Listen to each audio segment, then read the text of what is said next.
This is chapter 32, entitled Conversation with a Leader, the Classical Concerto. And by the way, this is the first chapter that I've organized into our genre that I call piano music / solo and with orchestra.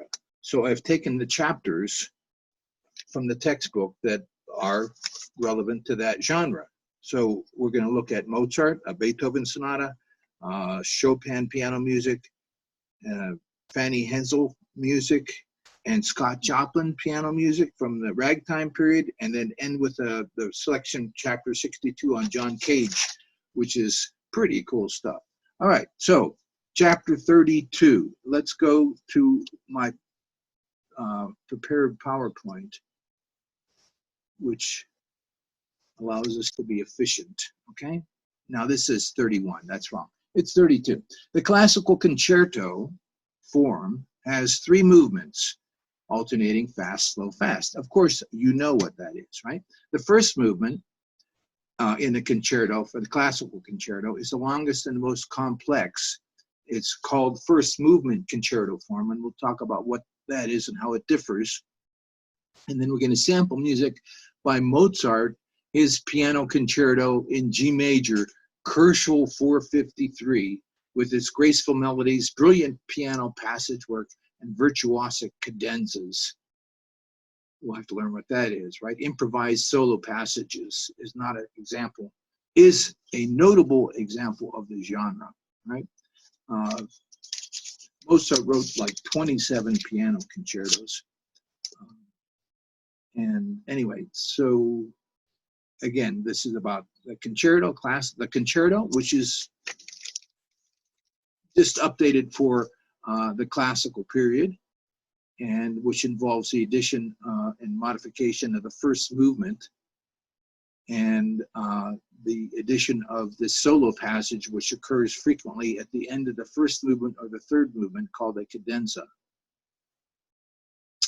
To review, right, the multi-movement form, which we talked about when we went through absolute music. We said there was concertos and sonatas, which are 3 movements, and there are string quartets and symphonies, which are 4 movements. Remember, these are all forms, right? So just to remind you, a symphony is not an orchestra. A symphony is a form. So the concerto is one we're going to focus on here with 3 movements. And just as in the Baroque, it had 3 movements. Incidentally, right? Piano concertos regarding that. Bach and many others have written harpsichord concerti to this day, right? Because a harpsichord basically is not a piano. It's not a piano at all. And when Bach died in 1750, the piano was barely invented in somebody's garage, you know, less than 20 years before. He may not even had known or even heard of a piano. I'm not sure. But Mozart is born in 1756, 6 years after the death of J.S. Bach. And even until the end of his life, the piano was not the standard instrument. So it took a long time for the piano to be accepted and also to be perfected as an instrument that could be used and satisfy musicians. Haydn, 1732-1809, right? He wrote pieces of music he called keyboard concertos, and sometimes they're played on harpsichord, sometimes on piano. But Haydn's concertos are not standard repertoire for if you're playing piano concertos. Now, Mozart wrote 27 piano concerti. Notice I'm using the words concerti or concertos because they're both acceptable. Because concerto, remember, anything with O in Italian is singular, and if it's plural, it's with an I, concerti. But here we're using it and saying, well, this is one of those foreign words that's accepted into the English language, and then becomes an English word. Like rendezvous is a French word, but we wouldn't think that it's a French word when we say rendezvous. Same thing, concerto. So we're going to English, we would say concertos.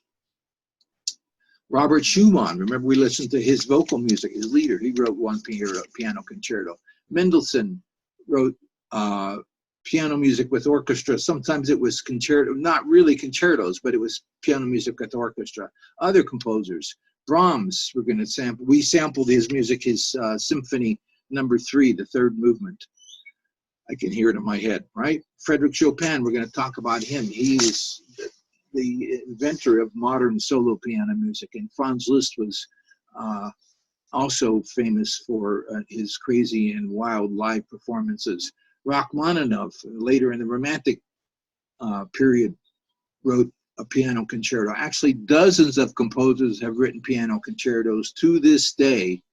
And of course, a concerto is a solo instrument in contrast to an orchestra. So there have been many concertos written for violin, cello, harp, guitar, horn, clarinet, trombone, just about any instrument as a soloist versus the orchestra, I would say. So what is the classical concerto? Well, here are a couple bullets, right? Just to give you the perspective. If classical chamber music is a conversation, then concertos are a rally with a charismatic leader. So it's just, the same idea, chamber music, but it's now for big ensemble. And retains the traits of the Baroque concerto, but influenced by the multi-movement principle, right? So we did listen to Vivaldi's concerto, and we actually did that in the program Music Swing because Vivaldi's concerto, the one we sampled, he wrote several hundred concerti, and they typically have 3 movements: fast, slow, fast.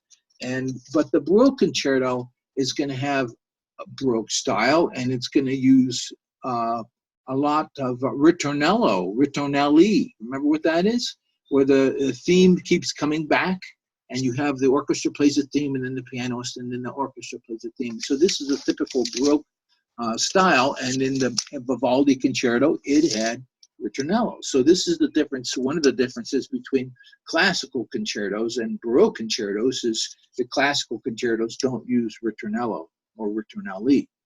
And again, it's this balance, right? A concerto is a balance of soloist energy with complex collaboration of unified orchestra. And then remember, in the Baroque period, there were 3 types of concertos. There was this concerto for solo instrument versus the orchestra. And then there was concerto called the concerto grosso, which was for a small ensemble versus the orchestra. And then I can't think of the other one, concerto where it was just for orchestra and there were no solo instruments. So the movements of the classical concerto. So the big thing is in the classical concerto, it's the solo instrument versus the orchestra, not a group, as many times was the case in the Baroque concerto. And now we have really virtuosos on the keyboard, and typically, again, fast, slow, fast. And this section is called a cadenza, which is an Italian word, and really means cadence. And it's a point that happens often in the first or the last movement, where near the end of the movement, the orchestra comes to a pause, and then the soloist originally would improvise a section of music. And many composers like Mozart wrote out these cadenzas so that we weren't subject to the improvisation by perhaps someone that wasn't capable of doing it. So it's fortunately when Mozart wrote these out, we know exactly what he would have done when he improvised, because he did perform at solo and improvise cadenzas. So that's what a cadenza is, where the orchestra comes to a pause, and then and actually it's a special part of the. We'll come back to that, where it has this cadence, right, and which is not a final cadence, and the piano player plays and then comes to the thing, and typically they'll play a trill, the end, da da, boom, and then the orchestra comes in, and within seconds, usually the movement is over. Now, one of the other things that is different about the classical concerto is, as we said before, the multi-movement form. The first movement was often sonata allegro form, which had an exposition, a development, and recapitulation. Do you remember that? And in a concerto, they modified this, and it's called first movement concerto form, where the sonata allegro form is used most often. And now we have a double exposition, and then development and recapitulation. And then the second movement is slow, and the third movement is fast. So if there's not a cadenza in the first movement, there's certainly going to be one in the third movement.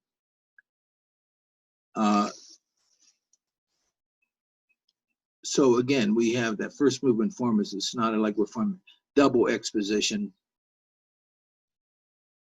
and then at the end of the movement, there's frequently a coda. Remember, it's Italian word which means tail, right? It's an add-on section. So what is this double exposition, right? There's so sonata allegro form in a concerto, instead of having one exposition that is repeated in sonato form, now we have a double exposition, two separately composed exposition, neither of which is repeated, where the first exposition is for the orchestra, has two themes, and then for the solo instrument, there's an exposition that has two themes.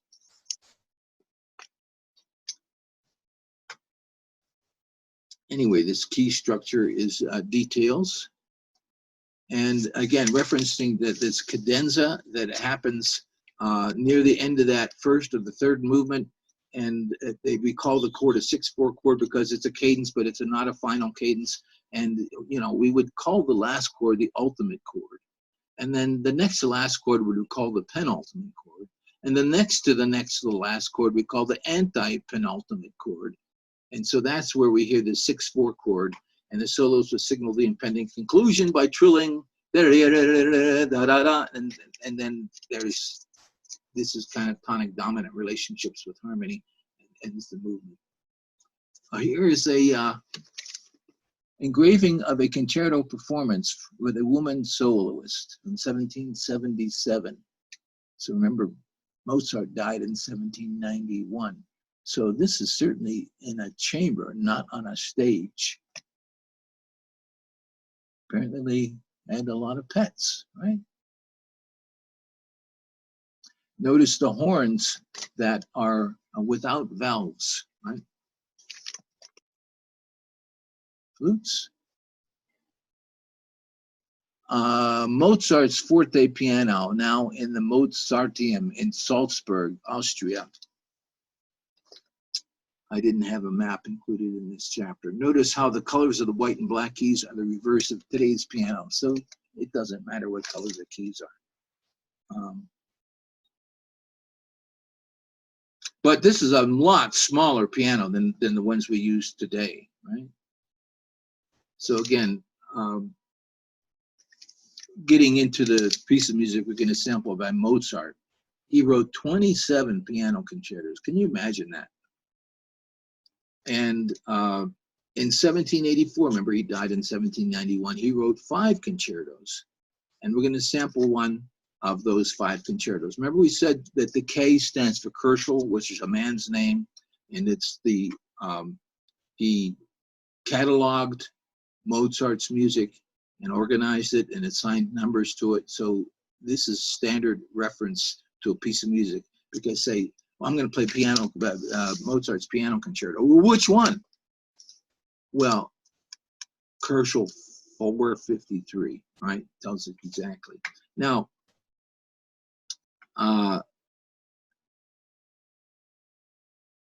look, he wrote the third movement, and he taught the melody to his pet starling. What a guy. So this was first performed by his student. So Mozart was really proud of this first performance, because not only was it his piece of music being performed the first time, but he taught it to his student, and his student was performing it. So he was excited about this performance. So we're going to listen to the first movement, right? Listening guide 22. And because there are actually, if you look here, right, there are 3 movements, which is exactly what we expect. First movement is in first movement concerto form, and the second movement is in first movement concerto form. And the third movement is in theme and variations form. Remember how important the form is to classical multi-movement music, because it's absolute music. It's not about telling a story. So again, and incidentally, when you hear a concerto like this performed, because there's a double exposition, and the first exposition is for the orchestra, the music will start, and the piano player is just sitting at the piano, and you think, what is going on? This is the piano concerto, and he's just sitting there, and the orchestra is playing and playing and playing, which seems to last a long time. And then the orchestra has a cadence, and the piano player comes in and has his own or her own exposition with 2 themes. So I think we're just about ready to start the piece of music. Here we go. Mozart's Piano Concerto in G major. How many did he write in G major? You know, I'll bet it's more than one. And since he wrote 27, and there only are 12 different possible keys, give me a break. And you wouldn't write it in some weird hard key just to make a point in this case, right? So this is a piano concerto in G major, Kochel 453, the first movement.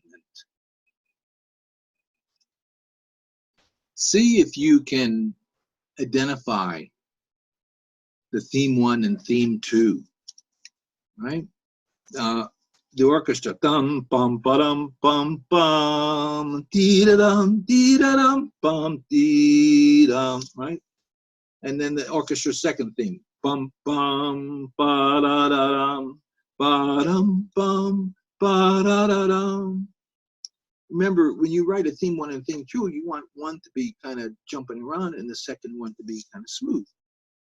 And then the piano comes in, da da dee da dee da dum, da da dee da dee da, kind of thing, right? So pay attention for those themes, and it's first movement concerto form with the double exposition.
Did you notice at the end of that movement, the cadenza, right? Pretty long cadenza, virtuosic playing. And did you hear that it ended with the trill? And the orchestra came in, and within seconds it was over. So that is chapter 32 and concludes our discussion of Mozart's piano concerto example.